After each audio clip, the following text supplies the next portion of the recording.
हम लोगों की आज़ादी ही छिन गई है। आप यहाँ बैठो नहीं, उनसे बोलो नहीं, वो अलग जाति के अलग धर्म के, मास्क लगाओ, इस बस में न बैठो, इतने ही लोग बैठो। ये हमारी आज़ादी पे अंकुश है कि हर चीज़ पे कंट्रोल करते हैं, यहाँ तक कि हमारी मानसिकता पे भी। उनकी मानसिकता ऐसी हुई, लोगों की मानसिकता को अपने हाथ में, मुट्ठी में, अपने रिमोट से चलाना चाहते। एक जहर जो कहते हैं पिएगा इंडिया तो जिएगा इंडिया, ये फसल की ओनली लड़ाई नहीं है जो टिकैत जी कहते हैं। दरअसल ये नस्लों की लड़ाई है। अगर हम न लड़े तो हमारे बच्चों को भी ये सब फेस करना होगा। लोगों पे, औरतों पे हमले करवाए, गले दबाए, सर पे डंडे मारे। इन्होंने, ये महिला नुसरत है, इन्होंने डंडे पकड़े, इनके सर पे डंडे मारे, हाथ मरोड़े, बाल खींचे। ऐसे अटैक अपने ही लोगों ने करवाए तो हम मजबूर हो गए। इनको जल्द से जल्द अरेस्ट करना चाहिए। ये सारी जनता की मांग है। अगर नहीं करते इसका मतलब देश में कोई आपदा आने वाली है और सरकार चाहती है देश में कुछ गलत करे। कहाँ हम डर रहे हैं? हम नहीं डर रहे हैं। बुरके में, हम बुरके में आए, बुरका को कहा जाए ना कि यहाँ बैंड है, वहाँ बैंड है। हम नहीं डरते। अगर हमारी मौत होगी तो हम यहीं पे मर जाएंगे। ऑफ कोर्स उनके साथ मरेंगे, उनके साथ लड़ेंगे, उनके साथ खड़े हैं। ईवीएम लगा लेंगे तो जीत जाएंगे, नहीं तो जिंदगी में नहीं जीत पाएंगे। हारना ही है। नमस्कार, मैं हूं देव। इसमें आप देख रहे हैं लोकतंत्र टीवी। ये पृथला है, हरियाणा है, जहां तमाम कांग्रेस पार्टी वर्कर्स जो है यहां पर मौजूद थे। फिलहाल इस समय हमारे साथ शाहीन बाग से वो तमाम महिलाएं जुड़ चुकी हैं जो लगातार शाहीन बाग की प्रोटेस्ट को लगातार बढ़ाने की कोशिश की जा रही थी। अब ऐसे में जब 3 कानून को लेकर एक बड़ा चर्चा किया जा रहा है, कृषि कानून को लेकर मोदी सरकार के विरोध में जिस तरीके से दिल्ली के तमाम बॉर्डरों पर किसी कानून को लेकर किसान धरना पर बैठे हुए, ऐसे में शाहीन बाग की वो तमाम महिलाएं क्या सोच रही हैं, क्या कहना चाह रही हैं, जानने की लगातार कोशिश करते हैं। कैसे देख रहे हैं इन 3 कानून? मैं कनीज़ फातिमा शाहीन बाग से सबसे बड़ा थैंक यू आपको जो आपने बोलने का मौका दिया, और तोमर जी ने भी बुलाया अपने प्रोग्राम में, अपने सम्मान आयोजन में, उनको थैंक्स करना चाहती हूँ। लेकिन ये 3 कानून ही नहीं, हर एक समुदाय के लिए ये 3 काले कानून है जो मोर देन 114 काले कानून है। तो ये जन आंदोलन है। हम शाहीन बाग क्रांतिकारियों ने इनको अटैच कर दिया। जो 114 काले कानून है, अगर 70% जो किसान और मजदूर है वो संयुक्त हो जाते हैं तो 30% लोगों के लिए कौन लड़ेगा। इसलिए ये 114 काले कानून को रद्द करने के लिए हम जन आंदोलन का ऐलान किया। हम सारे लोग, सारी जाति, सारी समुदाय, सारी पार्टी, सारी संगठन ने संयुक्त हो गए हैं और मिलकर 114 काले कानून, और मोर देन रोज एक न एक काले कानून ले आते हैं। ये सारे कानून को रद्द करेंगे हम। 30 करोड़ जो जनता है, आवाम है, वो सड़क पे क्रांति कर रही है एक नया इतिहास रचने के लिए। फिर से ये आज़ादी की लड़ाई लड़ी जा रही है और इंशाअल्लाह सारे क्रांतिकारी मिलके जीतेंगे, काले कानून को रद्द करेंगे। और ये शाहीन बाग का भी वादा है और सारे आंदोलनकारी मिलके। राकेश टिकैत भी यही बात बोलते हैं जो आप बोल रही हैं कि देश को आज़ाद करेंगे, गुजरात को आज़ाद कराएंगे। आज़ादी की जरूरत, ऑफ कोर्स ये आज़ादी की लड़ाई है, क्योंकि हम लोगों की आज़ादी ही छिन गई है। आप यहाँ बैठो नहीं, उनसे बोलो नहीं, वो अलग जाति के अलग धर्म के, मास्क लगाओ, इस बस में न बैठो, इतने ही लोग बैठो।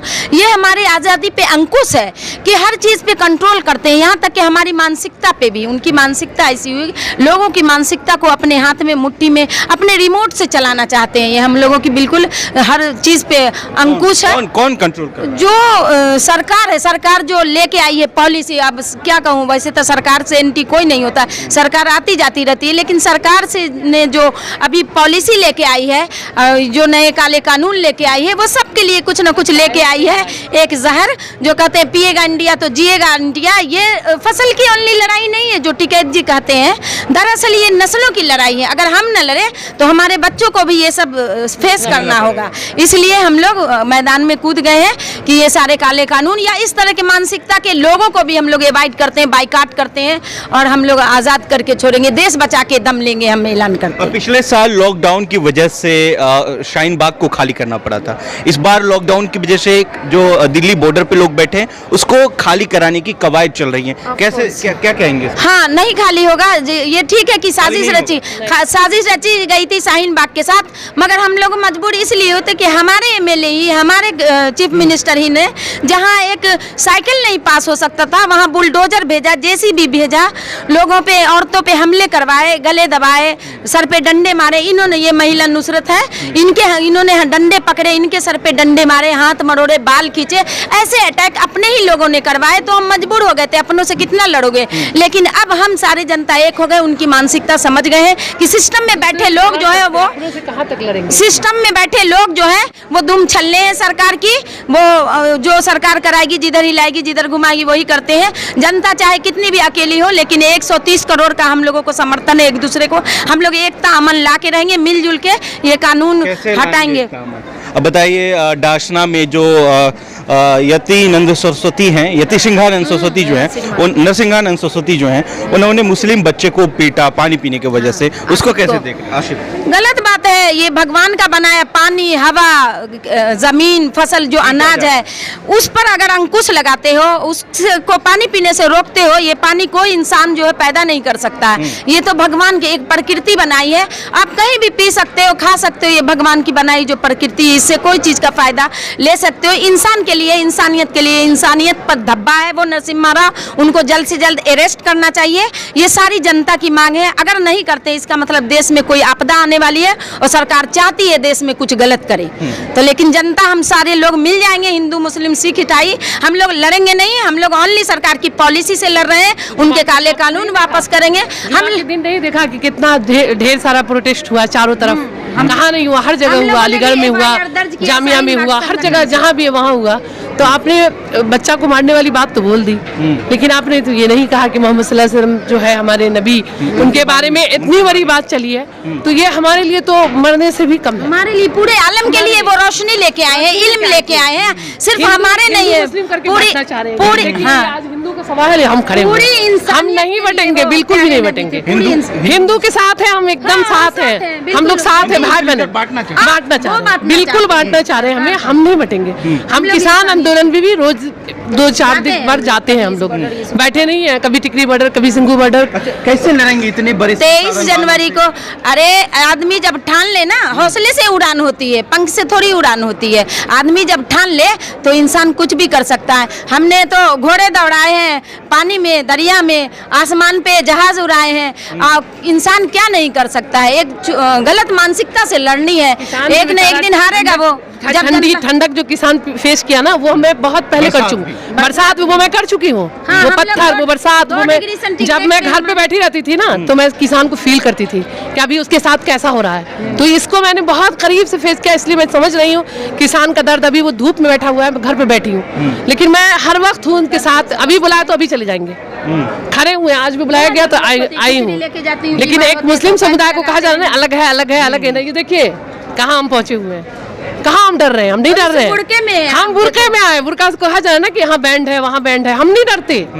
अगर हमारी मौत होगी तो हम यहीं पे मर जाएंगे, लेकिन हम एक साथ हैं। हमारी जितने हिंदू भाई बहन हैं, हम लोग एक साथ हैं। अब हमें कोई अलग नहीं कर सकता। तो किसान के साथ खड़े, किसान के साथ बिल्कुल कंधे से कंधा मिला के खड़े हैं, लड़ेंगे बिल्कुल मजबूती के साथ। शाहीन बाग में 101 दिन बैठे रहे और कसम खा के कह सकते हैं कि हम एक दिन वहाँ से नहीं हिले। नहीं, लड़ेंगे, मरेंगे, ऑफ कोर्स उनके साथ मरेंगे, उनके साथ लड़ेंगे, उनके साथ खड़े हैं, खड़े हुए हैं। बिल्कुल सारे क्रांतिकारी जो 114 काले कानून है वो सब मिल के हटा देंगे। आज नहीं करेंगे, डर नहीं लगता, बिल्कुल भी डर नहीं लगता, बिल्कुल भी नहीं।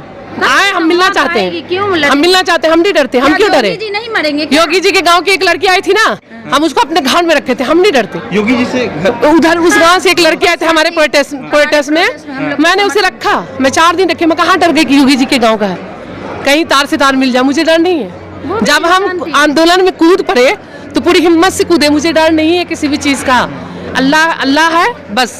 अच्छा, राकेश टिकैत पे हमला किया गया राजस्थान में, उसको कैसे देख रहे हैं? गलत है, आप दबाना चाहते हो, उनको कमजोर करना चाहते हो। कितने राकेश टिकैत को आप मारोगे और चाहे क्या बिगाड़ोगे? एक राकेश टिकैत थोड़ी है बॉर्डर पे, चारों तरफ बॉर्डर, सिंघू है, टिकरी है, गाजीपुर है, चारों तरफ कितने टिकैत? एक टिकैत थोड़ी कि एक को मारोगे तो कमजोर हो जाएगा ना। साथ में शाहीन बाग को भी, शाहीन बाग भी है, साथ है। हम लोग 23 जनवरी तक कैंप सारे बॉर्डर पे लगाए हैं। 23 के हम लोगों को तोड़ा गया, तंग किया। अभी भी सब जगह हम लोगों का कैंप है। किसी कोई अभी लू लगता है तो कोई को उल्टी होती है, किन्हीं को दस्त होती है, तो हम लोग खिचड़ी लेके जाते हैं, मेडिकल इक्विपमेंट। अच्छा, एक लास्ट सवाल, क्या शाहीन बाग फिर से स्टार्ट होने की संभावना है? वो खत्म कब कब हुआ? कभी खत्म नहीं हुआ। हम लोग जब आपको लॉकडाउन था तो एनआरसी लागू हाँ नहीं कर पाए क्या? नहीं कर पाए, अभी तक नोटिफिकेशन नहीं लाए हैं वो। हम कभी नहीं डिगे हैं, हमेशा अड़े रहेंगे। हम लॉकडाउन में प्ले कार्ड डाले हैं और पूरे हिंदुस्तान के, शाहीन बाग नहीं, हिंदुस्तान के बाहर के लोग भी सपोर्टर जो है प्ले कार्ड डालते रहे। और जैसे किसान सड़क पे आ गए, शाहीन बाग सड़क पे आ गए। अरे बोलिए ना, आज भी लोग आते हैं हमसे मिलने। शाहीन बाग कभी नहीं हुआ वाले से लोग अभी भी मिलने आते हैं, अच्छा, बहुत दूर दूर आप से। इन चीजों को मानते हैं कि शाहीन बाग ने लोगों के जवान में आवाज दी है, जिसके चलते इतना बड़ा किसान प्रोटेस्ट खराब, उसको मानते हैं इन चीजों ऑफ कोर्स शाहीन बाग एक सोच है। शाहीन बाग एक ऐसा प्लेटफार्म है जिस जमीन पर, जिस धरती पर लाखों श्रद्धालुओं ने नमन किया। 93 साल की दादी ने लोगों को आशीर्वाद दिया है कि आप जरूर ये आजादी की जंग जीतोगे। और दादी की भी आशीर्वाद है सब जगह, सारे क्रांतिकारी को, और मिलके जरूर जीत हासिल करेंगे। वो एक धरती ऐसी है जहां इंसाफ और अमन के लिए पहली आवाज उठी, ऐसी मजबूत आवाज उठी जो पूरी दुनिया में समझिए एक शोर है सरकार की पॉलिसी के खिलाफ, जो आज तक एक नोटिफिकेशन नहीं ला सके एनआरसी के लिए। अच्छा, बंगाल चुनाव में कैसे देख रहे हैं? बंगाल चुनाव में कह रहे हैं 2 मई दीदी गई, नरेंद्र मोदी, अमित शाह लगातार ये बात। देखिए, इंसान के लगा लेंगे तो जीत जाएंगे, ईवीएम लगा लेंगे तो जीत जाएंगे, नहीं तो जिंदगी में नहीं जीत पाएंगे। हारना ही है, हारना ही है। दीदी ही है, दीदी जीतेगी। पहले अपनी दिल्ली और अपने उत्तर प्रदेश सबको सुधार लेना, तब जाएंगे कलकत्ता को छोड़े। अच्छा, ईवीएम के बारे में आप नहीं जानते? बिल्कुल जानते हैं, बहुत अच्छे से जानते हैं। अब बिहार में हार था उनका, लेकिन वो जीत गए सिर्फ ईवीएम मशीन से। मैं बिहार से हूँ, दरभंगा से बिलोंग करती हूँ।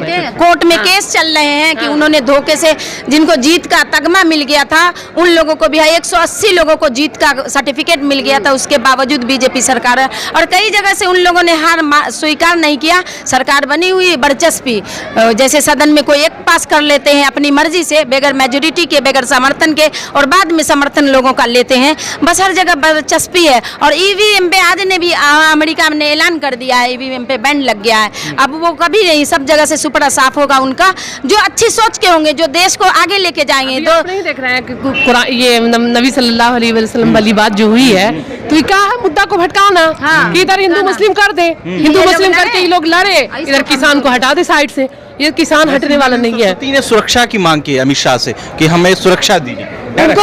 उनको तो मानना चाहिए। पूरे देश की सुरक्षा खतरे में डाला है। हम लोग भाई लड़ने पर उतुले हुए, देश में आपदा आने वाली है, उनको अरेस्ट करना चाहिए, तब देश में शांति होगी। देश में शांति अमन चाहिए, उनको सुरक्षा की जरूरत, तब वो जेल में डाल दें, वो सुरक्षित रहेंगे।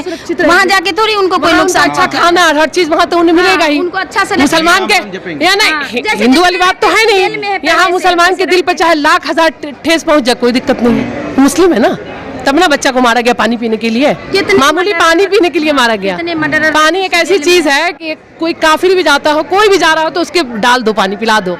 ऐसे थोड़े होता है। किसी को भी, कुत्ता को पिला दो भाई, सबसे ज्यादा कुत्ता को ही खराब करते हैं। कुत्ता को पानी पिला दो, बच्चा को उसके लिए मारे, इतना मासूम बच्चा को। तो चाह रहे हैं कि बस भटका है, मुद्दा को भटका दे, वो भटकने वाला नहीं है।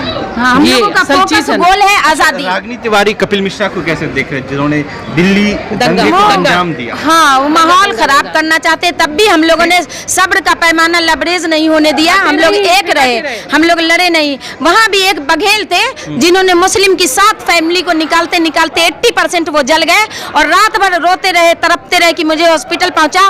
उन्हीं के हिंदू भाई हॉस्पिटल नहीं पहुँचाए। सुबह एक मौलाना हॉस्पिटल लेके गए तो 80% जले हुए थे, वो थोड़ी देर बाद उनकी मौत होगी। इसी देश का वो इतिहास है। वो बघेल, प्रेमचंद बघेल, वो भी तो एक हिंदू था। कैसे अपनी पड़ोसी महिला को निकालने के लिए निकालते खुद को जल गए, खुद को बर्बाद किए, कुर्बान कर दिए। वो भी तो हिंदू थे। इंसानियत पर हम लोग उनके, वो शाहीन बाग की बहन उनको अवार्ड देती है, और हमेशा नमन करूंगी कि ऐसे भी हमारे देश में लोग हैं। उनको थैंक्स कहना चाहूंगी। जीवन भर शाहीन बाग की बहनें याद रखेगी कि उन्होंने अपनी कुर्बानी देके कई जिंदे लोगों को बचाया है। ठीक है, बहुत बहुत शुक्रिया। ये शाहीन बाग की महिला हैं जो लगातार विभाग से अपनी बात रख रही हैं कि आने वाले दिनों में निश्चित तौर पर जो लगातार देश में जो स्थिति पैदा की जा रही है, उसे कैसे निपटा जाए।